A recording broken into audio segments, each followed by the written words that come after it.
말씀 보겠습니다. 잠언 16장 29절 말씀입니다. 같이 읽겠습니다. 강포한 사람은 그 이웃을 꾀어 좋지 아니한 길로 인도하느니라. 아멘.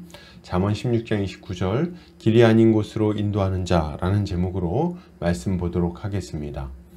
신자는 언제나 의를 행하며 살아가기 위해 애씁니다. 강포한 자들과 어울리지 않고 도리어 연약한 자들과 함께할 뿐인 거죠. 그러면 우리는 왜 강포한 자와 동행할 수 없는 것일까요? 오늘 본문을 통해서 이에 대해 함께 살펴보도록 하겠습니다. 오늘 잠언 기자는 강포한 사람은 그 이웃을 꾀어서 좋지 않은 길로 인도한다고 말합니다.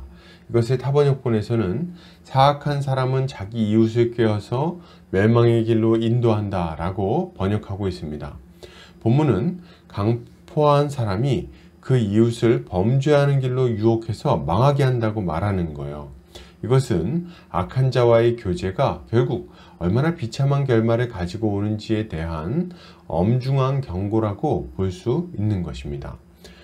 먼저 강포한 사람은 그 이웃을 꿰어낸다고 말하고 있죠. 여기서 강포한 사람은 누굽니까? 여기서 이 강포한 사람은 하마스라는 단어를 사용하고 있는데 폭력, 부당행위, 불법, 악 등의 의미를 가지고 있어요. 그러니까 강포한 사람은 하나님의 법을 어기고 자기 마음대로 불법을 행하며 살아가는 폭력적인 자라고 말할 수 있겠습니다. 그런데 이런 악한 자가 하는 일이 뭡니까?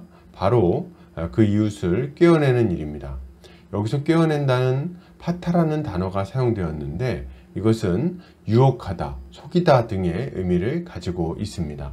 그러니까 본문은 강포한 악인이 심지가 연약한 사람, 옳고 그름에 대한 판별력이 개발되어 있지 않은 사람을 유혹해서 죄악의 길로 끌고 간다고 말하고 있는 거예요.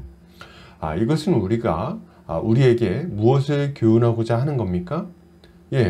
강포한 사람과 가까이 하지 말라는 말을 하고 있는 거예요. 물론 이것은 믿지 않는 사람들과의 교제를 완전히 끊으라는 말을 하는 것은 아닙니다. 다만 악한 자들이 우리에게 영향을 끼치는 상황을 허락하지 말라는 거예요. 우리는 악한 세상에서 악한 자들을 만나서 교제하며 살아가야 됩니다. 이때 우리가 정신을 차리지 않으면 우리는 우리도 모르는 사이에 점차 그들에게 물들게 될 것이 분명한 거예요.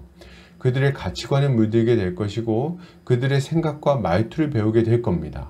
이런 것은 굳이 애쓰지 않아도 자연스럽게 이루어지는 일들이에요. 왜요? 우리의 죄된 본성은 악을 향해서 쉽게 기울어지기 때문입니다. 거기다가 이 악한 자들도 결코 가만히 있지 않습니다. 이들은 성도들을 유혹하고 시험하는 것을 매우 즐겁게 생각해요. 때로는 악의적으로, 때로는 재미로 이런 일들을 합니다. 이들의 악의는 순수한 호의의 탈을 쓰고 우리를 찾아옵니다. 그러니 어떻습니까? 만약 우리가 정신을 바짝 차리지 않는다면 우리는 금세 이들에게 물들어서 죄 가운데로 나아가게 되는 거예요. 여러분, 우리는 창세기에 등장하는 하나님의 아들들과 사람의 딸들이 결혼했을 때 일어난 일들을 주목해서 볼 필요가 있습니다. 하나님의 아들들은 사람의 딸들의 미모를 보고 그들과 결혼합니다. 그리고 그 이후에 누가 태어납니까? 네피림이 태어납니다. 이 거인족들은 고대의 용사들이었는데 이들이 만들어낸 문명이 바로 홍수로 멸망하게 된 노아 문명인 거예요. 우리는 이 이야기를 들으면서 크게 경고함을 받아야 되겠습니다. 하나님의 아들들이 사람의 딸들과 섞여버렸을 때 그들의 영향을 받아서 하나님을 떠나게 된 것을 우리가 보게 되는 거죠. 그리고 그 결과 어떤 일이 일어납니까?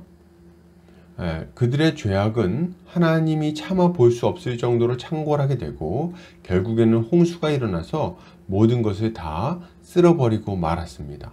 여러분, 만약 우리가 강포한 자와 함께하며 그들과 어울리는 것을 즐기게 된다면 어떻게 되겠습니까? 우리는 점차 하나님을 떠나게 될 거예요. 그리고 결국에는 하나님의 심판을 마주하게 되겠죠. 그러므로 여러분, 우리는 어떠한 삶을 살아야 되겠습니까? 우리는 강포한 자들과 어울리지 않아야 되겠습니다. 그들의 영향을 받을 것이 아니라 도리어 영향을 끼쳐야 되겠어요. 강포한 자들의 뜻대로 악을 행하며 어리석은 삶을 살 것이 아니라 도리어 그들을 주님께로 돌이켜야 하는 것입니다. 이것이 신자가 가져야 할 마땅한 모습입니다. 결론을 드립니다. 여러분, 신자는 강포한 자와 함께하거나 그를 따르지 않아야 되겠습니다. 그리고 우리는 하나님 앞에 악을 회개하고 겸손히 의를 행하며 주님을 따라야 돼요. 이렇게 할 때 주님은 우리가 하나님 나라의 복을 충만하게 누리게 해주실 것입니다. 오늘도 주님의 지혜로 승리하는 성도님들 되시기를 주의 이름으로 축복합니다.